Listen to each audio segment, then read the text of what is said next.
Olá, boa noite. Boa noite. Preso em Curitiba, Lula recebe visita do advogado Cristiano Zanin.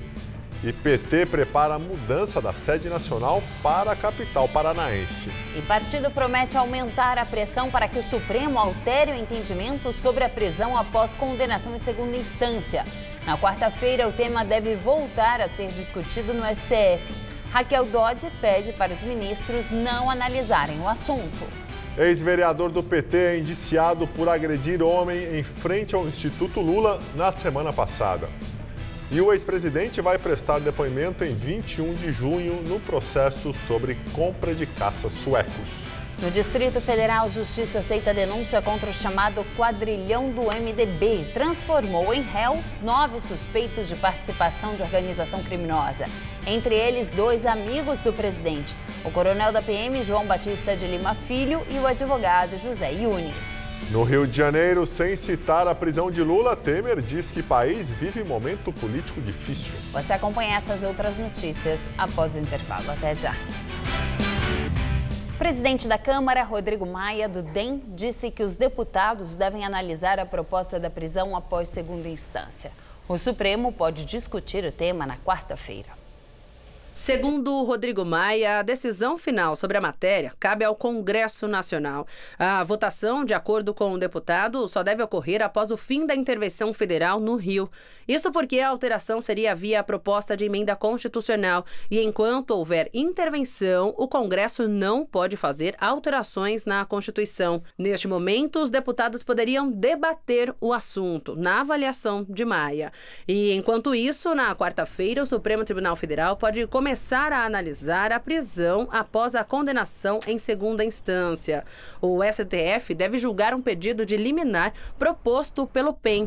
O Partido Ecológico Nacional pede para suspender as prisões de condenados em segunda instância e soltar aqueles que recorrem ao Superior Tribunal de Justiça. O ministro Marco Aurélio Mello, relator das ações que tratam do tema, já informou que deve fazer uma questão de ordem e, com isso, forçar a presidente do Supremo, ministra Carmen Lúcia, a colocar em votação. Ela resiste. O tema divide a corte. Em 2016, se chegou ao entendimento de que um condenado pode começar a cumprir a pena após o julgamento na segunda instância. Foi com base nesta justificativa que o STF negou o habeas corpus de Lula, permitindo então que ele fosse preso. E assim como foi no caso do ex-presidente petista, o voto da ministra Rosa Weber deve ser o decisivo para a questão. Em 2016, ela votou contra o atual entendimento da corte. Agora, há expectativa no meio jurídico e político de como ela vai se posicionar. Se o STF conceder a liminar, Lula e outras pessoas já presas seriam beneficiadas. Na ação de quarta, o primeiro item da pauta do Supremo é a análise do habeas corpus de Antônio Palocci e do deputado afastado Paulo Maluf. Condenado na Lava Jato há 12 anos, Palocci está preso no Paraná. Ele tenta há meses fechar delação premiada. E por problemas de saúde, Maluf foi autorizado pelo ministro Dias Toffoli a cumprir pena em prisão domiciliar em São Paulo. Na sexta-feira, o deputado afastado foi internado e permanece no Hospital Sírio-Libanês. Os ministros do Supremo vão decidir se concedem a liberdade ao ex-ministro Palocci e, no caso do ex-prefeito paulistano, se ele deve cumprir a pena de 7 anos e 9 meses de prisão na casa dele. Em parecer enviado ao Supremo, a Procuradora-Geral da República pede que ministros não analisem mais as ações que discutem a prisão após segunda instância. E caso a corte volte ao tema, Raquel Dodge solicita que sejam negados pedidos para mudar a regra. Segundo a chefe do Ministério Público, a alteração súbita, inexplicada, aleatória do sistema de precedentes do Supremo Tribunal Federal é fator de insegurança jurídica. E o presidente do PEN disse que pretende desistir da ação no Supremo que poderia livrar Lula. O partido é autor de uma ação que pode rediscutir a prisão em segunda instância. Adilson Barroso afirmou que a legenda entrou com esse processo há 2 anos, pensando na sociedade, não em Lula. O criminalista Antônio Carlos de Almeida Castro, conhecido por Cacai, é o advogado do PEN nesta causa. O PT prepara a mudança da sede nacional para Curitiba. O partido promete aumentar a pressão para que o Supremo altere o entendimento sobre prisão após a condenação em segunda instância. Hoje, o ex-presidente Lula voltou a receber a visita do advogado. Na saída, ele comentou como está o petista. Ficou bastante contente aí com a vitória do Corinthians. Ele está lendo, escrevendo, fazendo mais alguma coisa, vendo TV, doutor? O que ele está fazendo? Olha, ele está lendo e passando ali o tempo, principalmente com a leitura. Ele consegue ouvir os manifestantes, doutor? Não comentou nada comigo, não comentou nada comigo. Quantos filhos vêm? Não sei ainda, isso vai ser definido. A expectativa é de que o processo do triplex chegue ao Superior Tribunal de Justiça até junho, com um desfecho até o fim do ano. Na sede da Polícia Federal, na capital paranaense, o ex-presidente está preso numa sala de 15 metros quadrados, no quarto andar do prédio, com cama, mesa, banheiro e uma TV, na qual assistiu à vitória do Corinthians, o time dele. A sala não tem tranca, mas 2 agentes fazem a vigilância dia e noite. Lula tem direito a 3 refeições por dia e a 2 horas de banho de sol, mas sempre separado de outros presos. Significa que Lula não vai encontrar 2 ex-aliados, o ex-ministro Antônio Palocci e o ex-presidente da OAS, Léo Pinheiro, que em depoimento confirmou que era para o petista o apartamento triplex em Guarujá. Pelo fato de ser um ex-presidente, a prisão especial é garantida por lei. Mas Lula pode perder outros benefícios que ele recebe.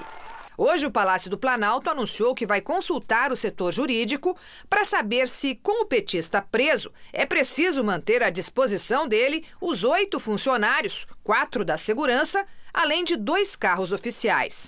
Já o PT está acertando os últimos detalhes para transferir a sede nacional do partido para Curitiba, admitindo que Lula pode ficar mais tempo preso do que a cúpula da legenda acreditava.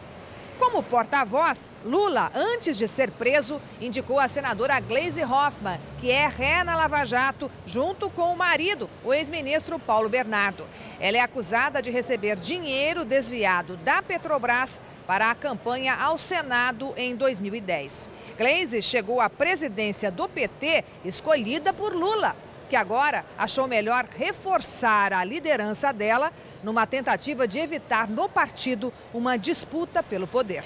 A estratégia eleitoral continua sendo a de que o candidato à presidência é Lula, pelo menos até agosto, quando o registro seria negado com base na lei da ficha limpa. Nesse momento, então, o ex-prefeito de São Paulo, Fernando Haddad, registrado como vice, assumiria a cabeça de chapa. Na avaliação dos petistas, seria esse o roteiro mais eficiente para transferir votos de Lula para Haddad. Em reunião em Curitiba, a cúpula do PT faz pressão sobre os ministros do Supremo.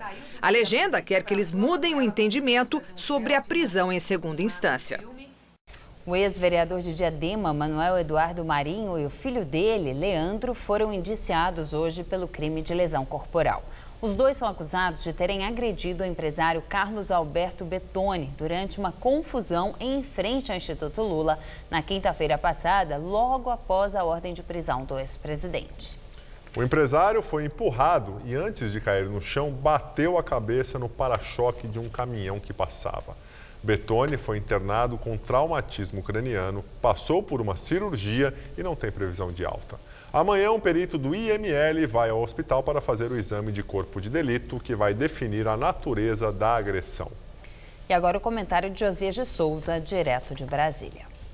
A prisão de Lula espalhou entre os poderosos da política um sentimento muito parecido com o que inquieta os ambulantes que comercializam produtos pirateados nas esquinas das grandes cidades. Os encrencados graúdos, ainda protegidos dentro da bolha do foro privilegiado, passaram a enxergar a Lava Jato como uma espécie de rapa.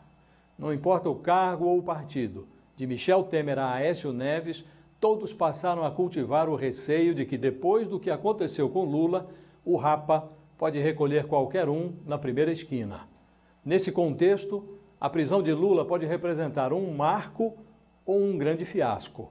Seria um marco se o rapa migrasse da periferia, onde estão os sem foro, para os salões dos afortunados com foro. Seria um fiasco se o Supremo Tribunal Federal modificasse a regra que permite a prisão de condenados em segunda instância e retardasse eternamente a conclusão do julgamento que restringirá a abrangência do foro privilegiado. A combinação dessas duas novidades nefastas inibiria o único sentimento capaz de reduzir o índice de corrupção no Brasil: o medo do rapa. Boa noite. Bruno Covas, do PSDB, assumiu hoje a Prefeitura de São Paulo e disse que vai seguir a linha política da gestão Dória. O primeiro discurso oficial foi uma espécie de apresentação. Bruno Covas é neto de Mário Covas, foi deputado estadual, federal, secretário do governo do estado e até semana passada acumulava o cargo de vice-prefeito com o de secretário da Casa Civil. No lugar de João Dória, que deixou a prefeitura para concorrer ao governo de São Paulo, diz que será mais político que gestor, mas que fará um mandato de continuidade. Importante, senhoras e senhores, reafirmar aquilo que já expressei várias vezes nos últimos dias. Aqui na prefeitura tivemos uma mudança de piloto, mas o rumo, a direção, a rota continuam os mesmos. No primeiro dia útil de trabalho à frente da prefeitura, Bruno Covas anunciou também uma troca de cadeiras no alto escalão municipal. A cidade, além de um novo prefeito, tem agora 6 novos secretários. Alguns apenas trocaram de cargo. Sérgio Aveleda, que era secretário de Mobilidade e Transportes, agora é o novo chefe de gabinete do prefeito. No lugar dele nos transportes, entra João Otaviano Machado Neto, que deixa a presidência da CET. Marcos Penido, que era secretário de Serviços e Obras, passa a comandar as prefeituras regionais, mas leva com ele os comandos do Ilume, o Departamento de Iluminação Pública de São Paulo, e do Serviço Funerário. O novo secretário de Obras é Vitor Ali, que deixa a presidência da SP Obras. Ali não terá que lidar com os problemas da PPP da iluminação, que enfrenta denúncias de irregularidades numa batalha na Justiça. Na Casa Civil entra o vereador Eduardo Tuma, do PSDB. O professor universitário e advogado Rubens Rizek Júnior é o novo secretário de Justiça. A presidência da CET fica com Milton Persoli, funcionário de carreira.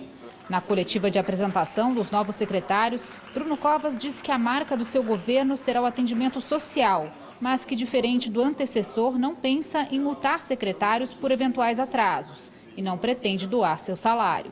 O prefeito João Dória não vivia do salário de prefeito. Eu vivo do salário de prefeito. Então, portanto, é impossível para mim fazer esse tipo de doação. Mas assumo aqui o compromisso com você que a mesma porcentagem que você doar do seu salário, eu posso doar do meu, tá bom? Você traga o comprovante e eu faço o mesmo tipo de doação. A polícia do Rio de Janeiro investiga o assassinato do líder comunitário Carlos Alexandre Pereira Maria, de 37 anos. Ele trabalhava no gabinete do vereador Marcelo Siciliano, do PHS, no Rio. O crime ocorreu 2 dias após o depoimento de Siciliano sobre a morte da vereadora Marielle Franco e do motorista dela. Carlos Alexandre Pereira Maria foi morto a tiros na noite de domingo por volta de 8h45 da noite. Ele estava na estrada Curumaú, na Taquara, zona oeste do Rio. Testemunhas relataram que antes da execução, os assassinos gritaram: "Chega pra lá, que a gente tem que calar a boca dele". Segundo a assessoria do gabinete do vereador Marcelo Siciliano, Carlos era um colaborador voluntário. Na sexta-feira, dia 6 de abril, Siciliano prestou depoimento na Delegacia de Homicídios sobre o caso da morte de Marielle e do motorista dela. Intimado, ele disse ter decidido ir à delegacia voluntariamente falar também como testemunha.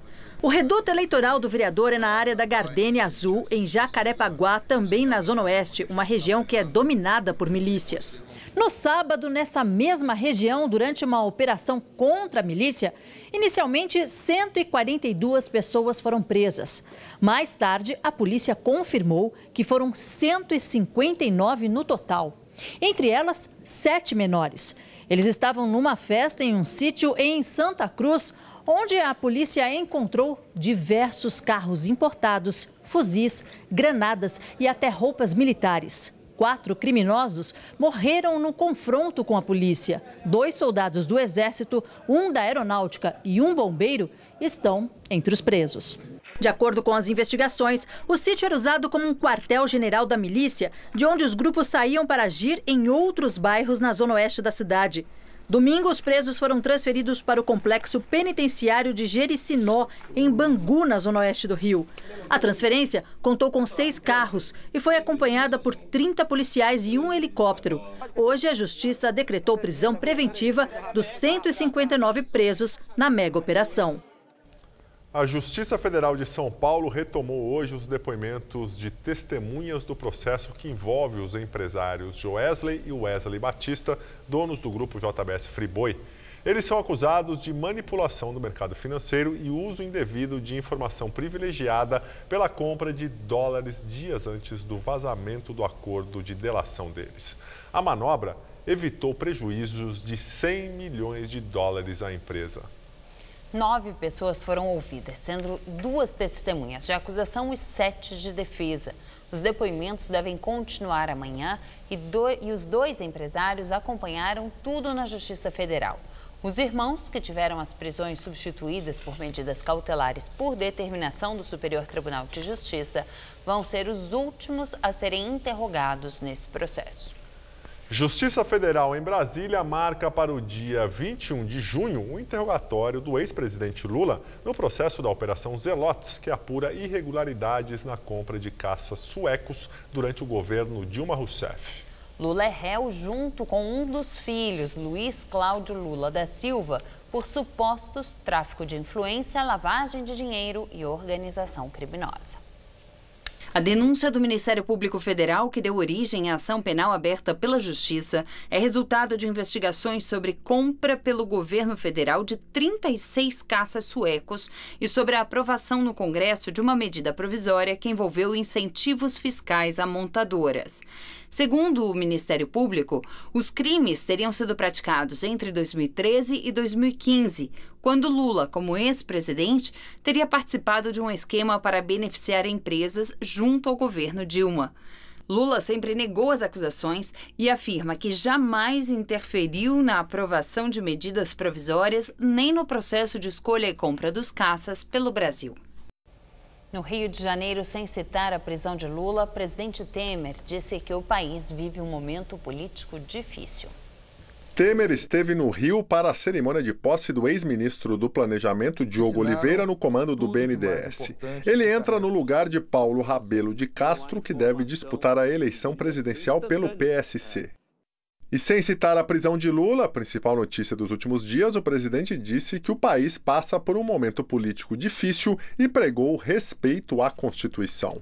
Nós precisamos saber que nós saímos num momento difícil do país, continuamos num momento difícil também sob o foco político, mas nós temos que seguir adiante. E seguir adiante significa cumprir exatamente a normatividade nacional, cumprir a Constituição, cumprir rigorosamente o sistema normativo nacional, porque é isso que dá estabilidade ao país. Temer falou ainda da intervenção federal no Rio.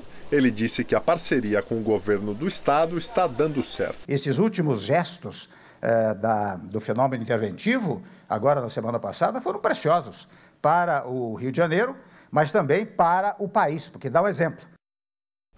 A Justiça do Distrito Federal aceitou denúncia contra o chamado quadrilhão do MDB e transformou em réus 9 suspeitos de participar da organização criminosa.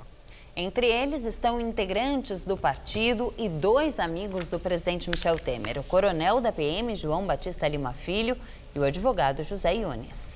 O coronel Batista e Yunes chegaram a ser presos preventivamente no fim do mês passado na Operação Scala, uma investigação sobre o decreto dos portos. 2 dias depois, eles foram soltos por ordem do ministro do Supremo, Luiz Barroso. Agora, eles são acusados de serem intermediários em repasses de propina para o partido de Temer. A denúncia referente ao chamado quadrilhão do MDB foi apresentada em setembro do ano passado pelo então Procurador-Geral da República, Rodrigo Janot, ao STF, contra o presidente e alguns aliados dele, como os ex-presidentes da Câmara, Eduardo Cunha e Henrique Eduardo Alves, o ex-ministro Gedel Rafael Vieira Lima e do ex-deputado Rodrigo Rocha Loures. Depois que a Câmara dos Deputados barrou o prosseguimento da ação contra Temer, o caso foi remetido à Justiça Federal para que os envolvidos, sem prerrogativa de foro, fossem processados. Em março, os nomes de 5 novos acusados foram acrescentados pela Procuradoria da República no Distrito Federal. São eles Yunes, Coronel Lima e os doleiros Lúcio Funaro, Altair Alves Pinto e Sidney Szabo. O mercado financeiro aqui no Brasil foi afetado pela tensão internacional em torno da guerra comercial entre Estados Unidos e China e também pelo cenário político brasileiro, diante de preocupações com a eleição de outubro após a prisão do ex-presidente Lula. A Bolsa de Valores de São Paulo registrou uma queda significativa de 1,78% em relação ao pregão da última sexta-feira. O dólar comercial teve forte alta de 1,6%, cotado a R$ 3,42.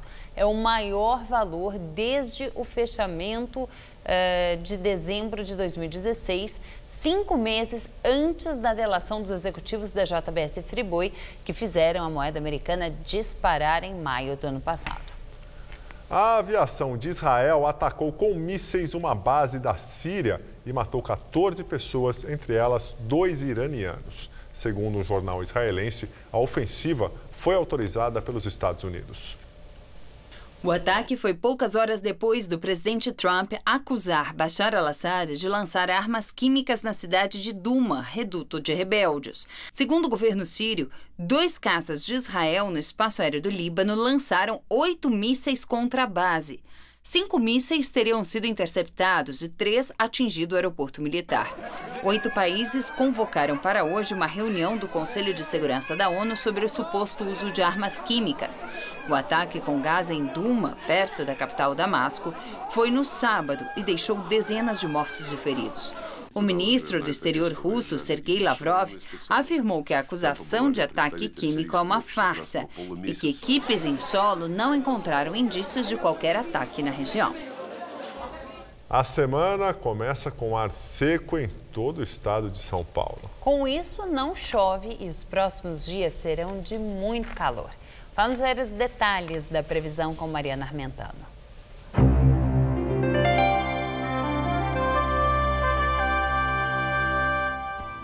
Pelo menos até sexta-feira, o tempo firme está garantido aqui na capital. As noites ficam fresquinhas, mas à tarde o sol brilha forte e ajuda a elevar as temperaturas. Nessa madrugada, teremos mínima de 17 graus, mas amanhã à tarde chega a fazer até 28 por aqui. Aí na quarta-feira a máxima se mantém nos 28 e esquenta mais um pouquinho na quinta-feira, quando os termômetros ficam ali entre 17 e 29 graus. Áudios divulgados na internet mostram o diálogo envolvendo o piloto que transportou no sábado o ex-presidente Lula até a sede da PF em Curitiba. De acordo com a FAB, pelo menos 2 intervenções foram registradas na frequência de rádio dos pilotos da aeronave que transportava Lula para a sede da Polícia Federal em Curitiba. As intervenções estão fora do padrão usado no espaço aéreo brasileiro e foram advertidas pelo próprio piloto e a controladora de voo.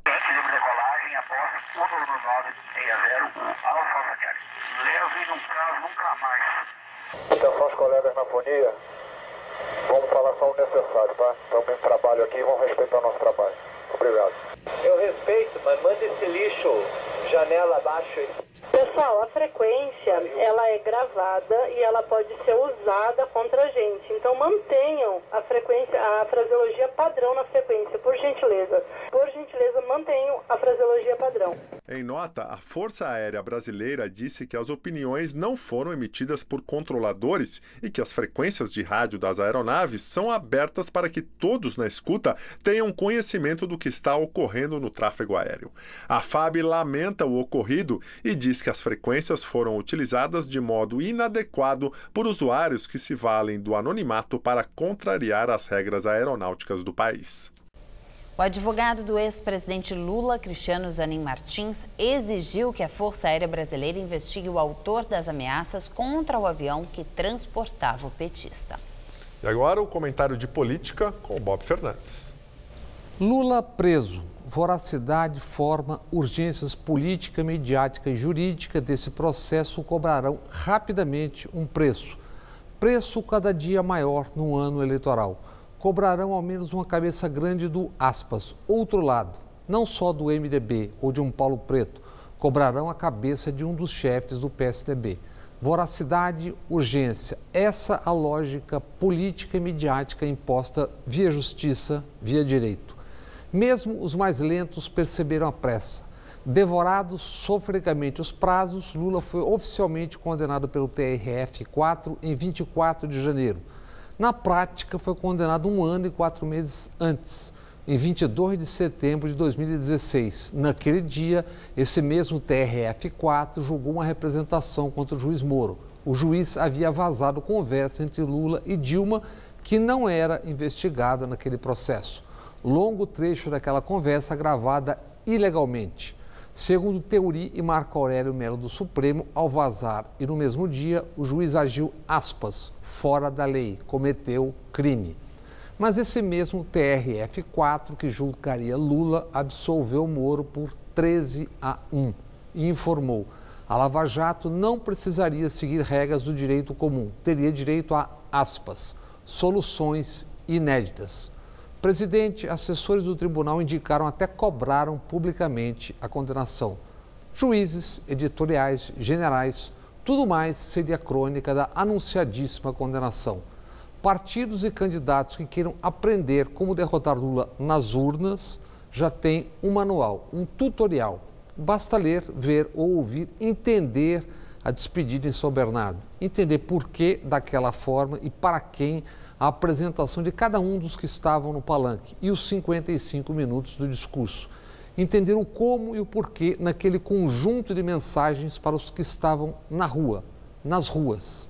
Não sou mais um ser humano, sou uma ideia, não é só uma frase para a história. Boa noite. Nós ficamos por aqui. A edição de hoje pode ser vista no site do Jornal da Gazeta. Uma ótima noite para você. Tchau, Gabriel. Tchau, Juliana. Até amanhã. Muito obrigado pela companhia. Tenha uma excelente noite, uma ótima semana. E fica agora com o Rony Von no Todo Seu. A gente se vê amanhã. Até lá.